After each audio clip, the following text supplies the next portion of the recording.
ସେଠାଇ 40 କୋଟି ତା ମା ବରୁ ୟା ପୂର୍ବ ତା ମା ବରୁ ୟା ପୂର୍ବ ତା ମା ବରୁ ୟା ପୂର୍ବ ତା ମା ବରୁ ୟା ପୂର୍ବରୁ କୋଉ ମୁଖ୍ୟମନ୍ତ୍ରୀ ଏଇ ନବୀନ ବି କେବେ ଏମିତି କୋଟି ଦେଇନଥିଲା।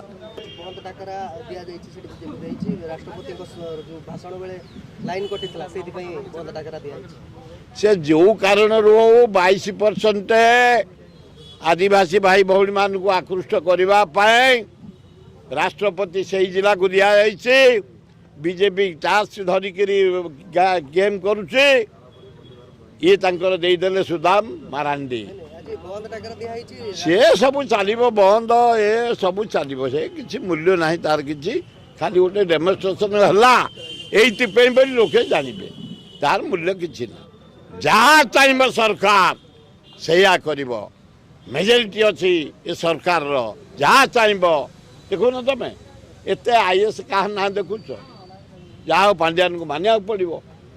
ସେ କୌଣସି ପ୍ରକାର ମୁଖ୍ୟମନ୍ତ୍ରୀ ଧରି ଗୁଡ଼ାଏ ଲୋକଙ୍କର କାମ କରି ଯେଉଁଠି ଯାହା ଘୋଷଣା କଲା ସ୍କୁଲ 5 କୋଟି ମନ୍ଦିର 20 କୋଟି ଏଠାଇ 30 କୋଟି ସେଠାଇ 40 କୋଟି ତା ମା ବରୁ ୟା ପୂର୍ବରୁ କୋଉ ନବୀନ ବି କେବେ ଏମିତି କୋଟି ଦେଇନଥିଲା।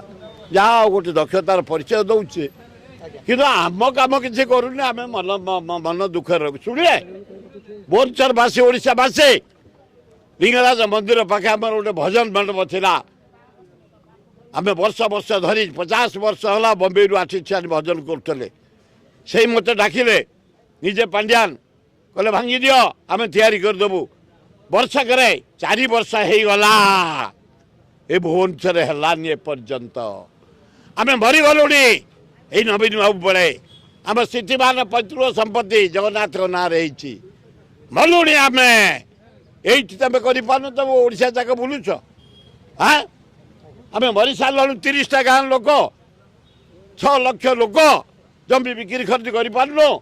ସରକାରୀ ଯୋଜନା ଗୋଟେ ଇନ୍ଦିରା ଆବାସ ବି ହେଇପାରୁନି। ଦୁଃଖଦାୟକ ଘଟଣା।